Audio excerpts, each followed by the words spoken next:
एक घर में किसी ना किसी बात को लेकर लड़ाई झगड़ा हो जाया करते थे। उनके यहाँ पर लड़ाई झगड़ा करने के लिए कोई वजह नहीं होती थी। कई बार तो बेवजह भी झगड़े हो जाया करते थे। एक दिन पति और पत्नी में कुछ इस कदर झगड़ा बन जाता है कि पति ने अपनी पत्नी का कत्ल कर दिया। कत्ल करने के बाद उसकी लाश को एक सूटकेस ने पैक कर दिया। पैक करने के बाद अब वो घर से निकल जाता है उसकी लाश को ठिकाने लगाने के लिए। दोस्तों, आज इस अनोखी कहानी में आप सभी का किरण मोटिवेशनल बेबी में स्वागत है। दोस्तों, कहानी सुनाने से पहले आप सभी से रिक्वेस्ट है कि चैनल को सब्सक्राइब कर ले। लेकिन जैसे ही उसने उस सूटकेस को पकड़ा और पकड़ने के बाद जब उठाने की कोशिश की तो उसका हैंडल टूट जाता है। हैंडल टूटते ही वो परेशान हो जाता है। वो सोचता है कि यह अब सूटकेस कहीं जाएगा नहीं और दूसरा सूटकेस मिलने में वक्त लग जाएगा, इसलिए यहाँ से निकलने में, यहाँ से भागने में ही भलाई है। हालांकि उससे पहले वो उस कमरे की साफ सफाई करता है और साफ सफाई करने के बाद उसको एक अच्छा खासा वक्त मिलता है और वक्त मिलने के बाद वो वहाँ से निकल जाता है। यहाँ से लगभग 700 किलोमीटर दूर पहुँचा था और 700 किलोमीटर दूर पहुँचने के बाद उसको ख्याल आता है कि ये जो लाश है अगर घर वालों को, परिवार वालों को, पुलिस वालों को या आसपास के लोगों को 7-8 दिन के बाद या 10 दिन के बाद मिलेगी तो लाश पूरी तरह से खराब हो जाएगी, सड़ जाएगी। थी तो तू तेरी बीवी ही, इसलिए तू परिवार वालों को सूचना दे दे, उन्हें खबर दे दे ताकि उसका अंतिम संस्कार कर सके। फिर वो सूचना देता है, खबर देता है और बताता है कि देखो अंतिम संस्कार कर देना। मैं इसलिए वक्त पर पहले ही बता रहा हूँ कहीं बॉडी खराब ना हो जाए। लोगों ने जब इस कहानी के बारे में सुना तो लोगों को यकीन नहीं हो रहा था। पहले तो उसने एक ऐसा रिश्ता बनाया जिसको उसे बनाना ही नहीं चाहिए था और रिश्ता बनाने के बाद उस रिश्ते को ज्यादा दिन तक चला नहीं पाते हैं, निभा नहीं पाते हैं और कत्ल कर बैठते हैं। और इस कत्ल की गूंज पूरे हिंदुस्तान भर में फैल जाती है कि एक पति ने अपनी पत्नी की हत्या करने के बाद उसकी लाश को एक सूटकेस में पैक कर दिया था। मैं किरण, आज की जो सच्ची घटना मैं आपको सुनाने जा रही हूँ, ये सच्ची घटना है कर्नाटक की राजधानी बेंगलुरु का एक इलाका है, एक थाना है जिसका नाम है हुली माबू। और हुली माबू पुलिस कंट्रोल रूम से थाने में फोन पहुंचता है। वहां पर एक फ्लैट है, फ्लैट के अंदर एक लाश है, आपको जाकर देखना चाहिए। जैसे ही हुली माबू पुलिस स्टेशन को सूचना मिलती है, पुलिस बल वहां मौके पर पहुंचता है और देखते क्या है कि जो फ्लैट है, फ्लैट का बाहर से ताला लगा हुआ था। मकान मालिक को बुलवाया जाता है। मकान मालिक से कहा जाता है कि इसकी चाबी हो तो ठीक है, नहीं तो हमें ताला तोड़ने के लिए मजबूर होना पड़ेगा। जैसे पुलिस वाले उस घर के अंदर एंट्री करते हैं, उस प्रवेश करते हैं, जो भी उनके बीच में बाधा बन रही थी, चाहे वो ताला हो या दरवाजा हो, उन्हें रास्ते से हटाते हुए जब पुलिस वाले अंदर प्रवेश कर रहे थे तो घर को देखकर लग ही नहीं रहा था कि जैसे यहाँ पर किसी का कोई कत्ल हुआ हो। पुलिस वालों को लगता है कि शायद झूठी सूचना है, पुलिस को गुमराह करने के लिए एक कहानी रची गई है।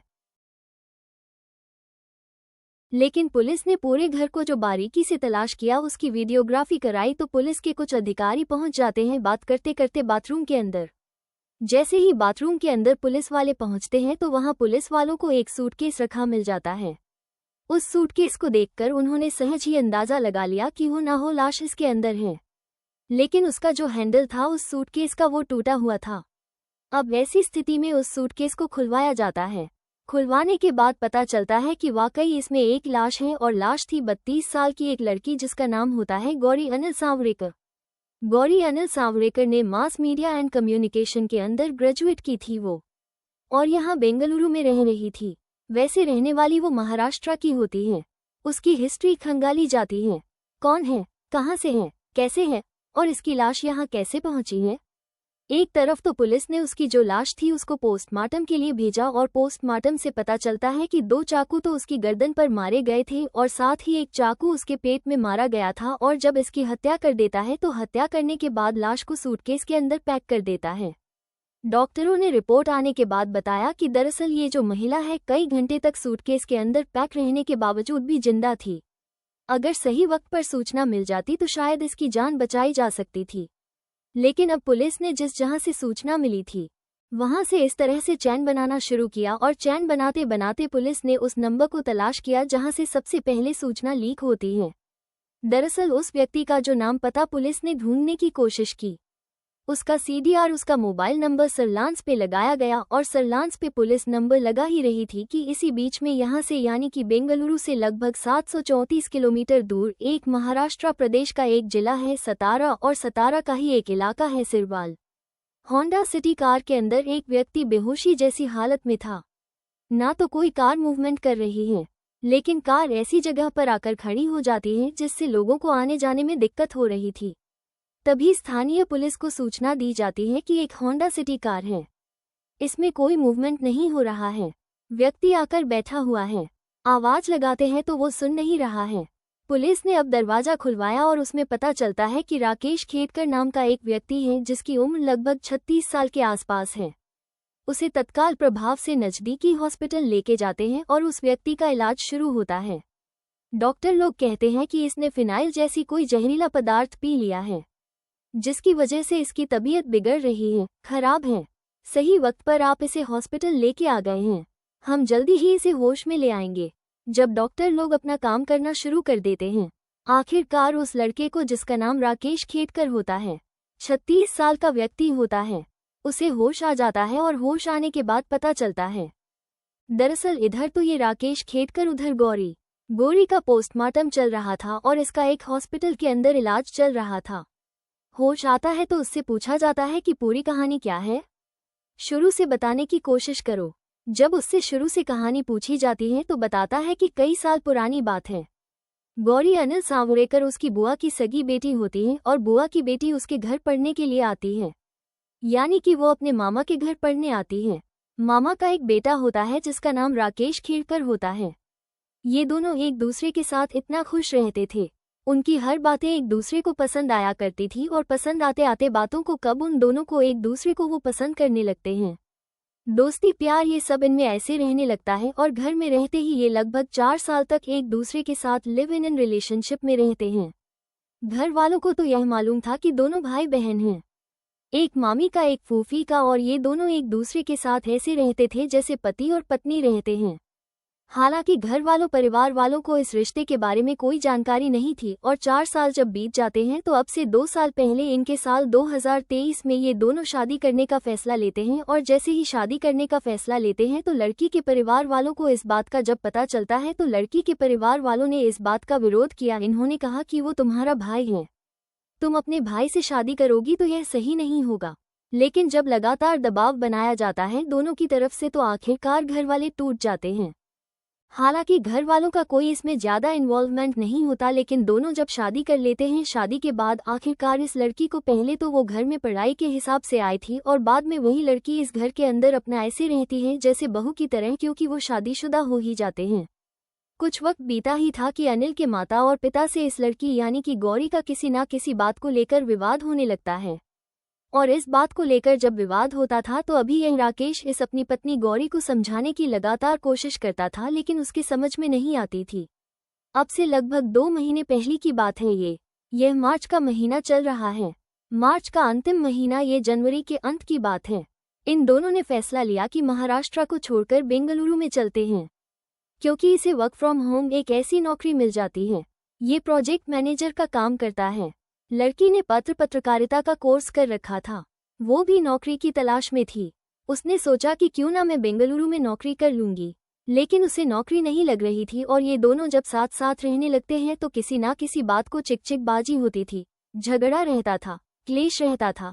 इतना क्लेश होने लगता है कि ये एक दूसरे से किसी ना किसी बात को लेकर, बिना किसी बात के लेकर भी झगड़ा करना शुरू कर देते हैं।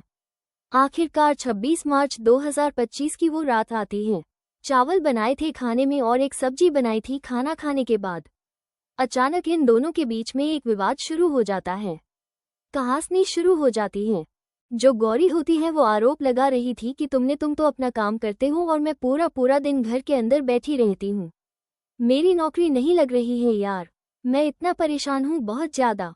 इसी बात को देखते हुए जब कहानी उन्हें ज्यादा हो रही थी तो इस लड़के ने, राकेश कुमार ने, अपनी पत्नी गौरी को एक जमा के थप्पड़ मार दिया। थप्पड़ का लगना था कि उसे गुस्सा आता है। उसकी पत्नी को वो चाकू उठाती है और फेंक के उसकी तरफ को, राकेश की तरफ को जैसे ही मारती है तो राकेश उससे चोटिल हो जाता है। हालांकि कोई बहुत गहरा जख्म नहीं था, कोई बहुत गहरी चोट नहीं थी, लेकिन राकेश को ये बात बहुत ज्यादा अखरती है, खराब लगती है। उसने उसी चाकू को इतनी जोर से उसके पेट में मारा, उसके बाद निकाल के 2 बार गर्दन पे मारा और गर्दन पे लगते ही वो बेहोश होकर गिर जाती है। जिस जगह पे झगड़ा था वो कमरा था और कमरे में झगड़ा होने की वजह से वहां वो चोटिल हो जाती है।